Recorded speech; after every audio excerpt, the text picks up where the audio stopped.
Gas तो हम देखते हैं चैप्टर थर्ड के थर्ड 3.1 का क्वेश्चन सेकंड।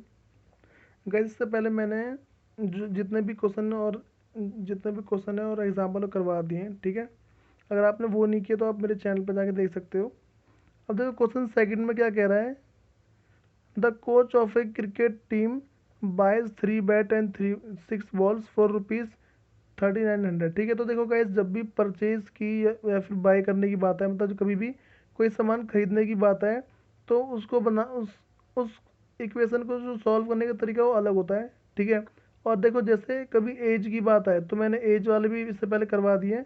अगर आपने वीडियो नहीं देखो तो देख लो जाके। तो कह रहा था coach of a cricket team buys 3 bat and 6 ball for rupees 3900। ठीक है, तो हमारे पास जो आर्टिकल के नेम है, जैसे हमारे पास क्या है, बैट है और बॉल, इनकी हम क्या पास सबसे पहले जो प्राइस है वो ऐड कर लेते हैं।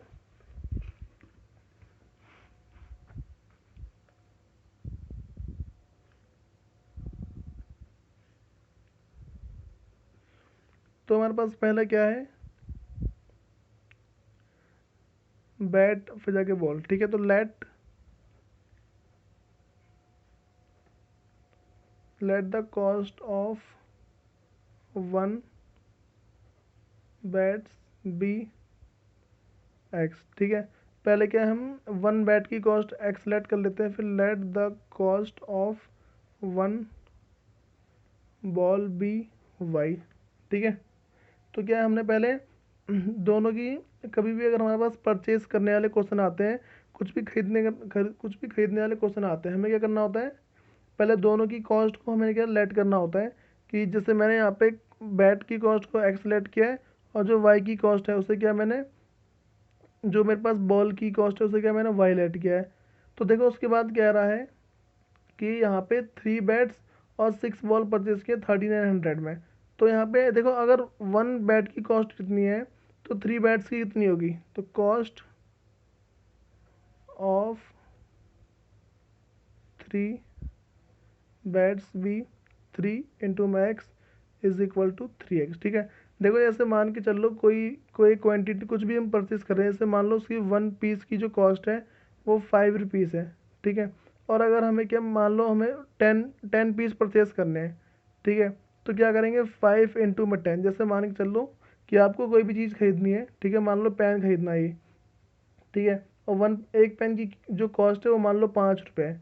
ठीक है, और आपको ऐसे 10 पेन खरीदने हैं, तो हम 10 पेन कैसे खरीदेंगे, 5 इंटू में 10 करेंगे ना, तो हमारे पास क्या, 10 जो 50, मेरे पास क्या है, 10 पेन की कॉस्ट आ जाएगी। वैसे ही हमारे पास है यहाँ पे कॉस्ट ऑफ 3 बैट्स, वो कितने आएंगे, 3 इंटू में उसकी कॉस्ट, कॉस्ट हमने क्या लेट कर रखी है, एक्स कर रखी है, तो 3 इंटू में एक्स आ जाएगा हमारे पास उसकी कॉस्ट। ठीक है, फिर अगला क्या, हम बॉल की कॉस्ट लेट करते हैं, तो कॉस्ट ऑफ बॉल कितने, हमारे पास 6 बॉल परचेज किए हैं, तो cost of 6 balls b 6 into में y is equal to 6y। ठीक है, इस तरीके से। अब देखो यहाँ पे जो टोटल कॉस्ट है वो 3900 है, तो cost of bats plus cost of balls is equal to total cost. ठीक है, तो हमारे पास क्या है, cost of bat and cost of ball कितने, टोटल कॉस्ट है। ठीक है, तो कॉस्ट ऑफ बैट्स कितने हैं, 3x, तो 3x plus 6y, cost of ball कितनी है, 6y इज इक्वल टू 3900। ठीक है, तो ये क्या हमारे पास इक्वेशन फर्स्ट बन गई। ऐसे इसके आगे देखते हैं, तो उसके बाद क्या रखा है कि later C buys another bat and three more balls. ठीक है, तो उसने क्या रखा है कि उसके बाद उसने एक एक और बैट खरीदा है, ठीक है, फिर जाके 3 मोर बॉल खरीदी है for the same kind of 1300।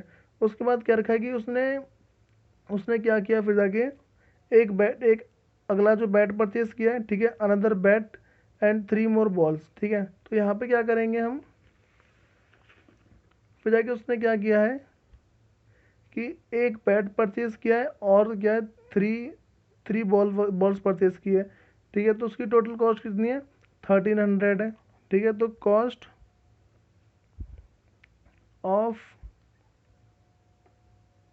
Of one bat is equal to x. ठीक है, तो कॉस्ट ऑफ वन बैट कितना हमारे पास, एक्स है। ठीक है, उसके बाद क्या हमारे पास, फिर cost of three balls is equal to क्या, कितना हमारे पास, 3 में y is equal to 3y। तो फिर जाके वही टोटल कॉस्ट जो हमने भी इससे किया था, टोटल कॉस्ट फाइंड आउट किया था। ठीक है, तो वही करेंगे। तो मेरे पास कॉस्ट ऑफ बैट कितना x है, और जो कॉस्ट ऑफ बॉल्स कितने 3y है, और टोटल कितना जाएगा 1300। ठीक है, अब क्या है हमारे पास, जो एक इक्वेशन फर्स्ट ये रही और इक्वेशन सेकंड ये रही, इसका क्या है, बस ग्राफ प्लॉट करना है। ठीक है, इन दोनों में एक बार इसमें x की वैल्यू जीरो लेके सॉल्व करना है, एक बार y की वैल्यू जीरो लेके सॉल्व करना है। ठीक है, तो इसका ये सॉल्व हो जाएगा। उसके बाद इसमें एक बार x की वैल्यू जीरो, एक बार y की वैल्यू जीरो। ठीक है, फिर जाके उसका क्या ग्राफ प्लॉट कर देना है, दैट्स ऑल। गाइस देखो यहाँ पे मैंने अभी तक दो केस करा दिए, एक तो जो एज वाले केस थे वो करवा दिए, उसके बाद जो अगला केस है, अगला केस जो करवाया मैंने, ये कुछ भी परचेज करने वाला। ठीक है, मतलब जो कभी भी इक्वेशन फॉर्म करने के कुछ ना कुछ तरीके होते हैं, कुछ केसेस होते हैं। ठीक है, उन केसेस को क्या हमें याद करके चलना होता है कि अगर मेरे पास एज वाला क्वेश्चन आ गया तो कैसे करना है, और अगर मेरे पास कुछ परचेज करने वाला, कुछ बाय करने वाला क्वेश्चन आए तो उसे कैसे करना है। ठीक है, तो इस तरीके से सारे क्वेश्चन होते हैं। That's all, thank you.